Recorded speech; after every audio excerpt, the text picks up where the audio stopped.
गोटे नगर में जड़े साधु रहुथिले। तांको पाखकु बहुत दूर दूरांतरु शिष्य माने शिक्षा ग्रहण करने आसुथिले। सेथिमध्यरु दुई जण शिष्य एमिति थिले सेमाने बहुत पचरा उचरा करुथिले। सेमानंकर नाँ थिला अजय एवं विजय। गोटे दिन एही दुई जनक मध्यरे तर्क हेबारे लागिला। अजय कहूथाए मनीषर भाग्य ही सबकिछि। मनीषर भाग्य जदि थिबो ताहेले ताकू सबू मिलिबो। आ विजय कहूथाए भाग्य किछि नुह, कर्म ही सबकिछि। कर्म न करिले भाग्य किछि मिलिबनी। एमिति दुई जनक तर्क चालुथाए। जेतेबेले तांको दुई जनक मध्यरे समाधान हेला नाही, सेमाने गुरुंक पाखकु गले आ निजर समस्या विषय रे गुरुंकु जणाइले। गुरुजी भी सेमानकर समस्या शुणी चिंतारे पड़गले। आ गुरुजी कहिले, तम मानकर प्रश्नर उत्तर मु काली देवी, किंतु मोर गोटे शर्त अछि। तम दुई जण को गोटे कोठरी रे रहिबाकू पड़िबो, ता पुनी 24 घंटा। आउ ता मध्यरे तम मानकू किछि खाइबा पीबा दिया जिवो नाही। एक कथा सुनी शिष्य माने राजी होई गले। तापरे दुई जण शिष्य को गोटे कोठरी रे बंद कर देले। दिन सारा किछि खाइबा पीबा पई दिया गला नाही। आउ धीरे धीरे संध्या हेबाकू लागिला। दुई जण को बहुत जोरे भोक लागिला। विजय कहिला, अजय बहुत जोरे भोक लागिलानी, ए अंधार रे किछि खाइबा जिनस खोजिबा आस। अंतत आम मानकू चेष्टा करिबा दरकार। अजय कहिला, मित्र विजय, भाग्य रे जहा थिबो ताहा ही हबो। एठारे किछि खाइबा पई मिलिबनी। किंतु विजय एपट सेपट करी अंधार भितरे किछि खाइबा खोजिबारे लागिला।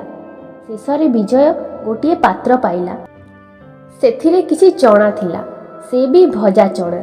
आ विजय से भजा चणा चोबई चोबई खाइला। आ विजय कहिला, अजय देखिला तो मु एपट सेपट खोजिबा द्वारा एते भजा चणा पाइली। जदि कर्म करि नथांती ताहेले कोन चणा मिली थांता। तापरे अजय कहिला, मित्र मु एबे भी कहिबी भाग्य बड़ अटे। एक कथा सुनी विजय रागिगला। आ कहिला, जदि तमर भाग्य ही सबु किछि अटे ताहेले सुन, ए भजा चणा रे किछि छोट छोट पत्थर भी रहिछि। तमे याहाकू तमर भाग्य भाबी रखि नियो। एक कथा कही विजय से पात्ररू किछि पत्थर अजय को देई देला। ता परदिन सकाळे गुरुजी से दुई शिष्य को कोठरी रु बाहर करदेले एवं गुरुजी पचारिले, शिष्य माने तमे कुह, तमे कौन अनुभव कल। विजय कहिला, गुरुजी राति रे मते बहुत जोरे भोक लागिला। मु से अंधार कोठरी भितरे एपट सेपट खोजिबारु किछि भजा चणा मिलिला। आ मु ताकू खाई मो पेट पुराइली। सेथिरे किछि पत्थर भी थिला। मु से पत्थर को अजय को देई देली। अजय कहिला, मो विचार रे भाग्य ही बड़।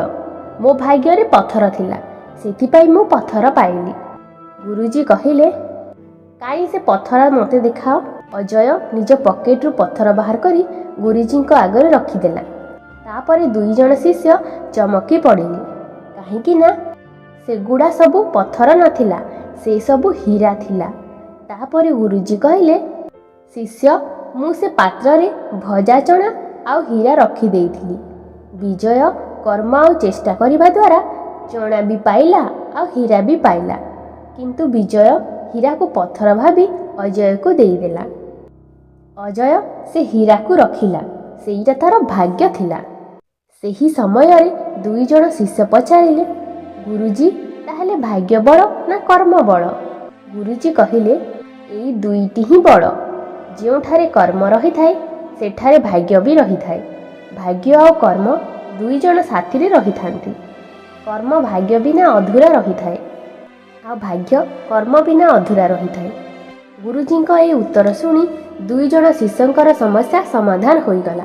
आ सेमाने ए विषय को नहीं केबे भी झगड़ा करिले नहीं।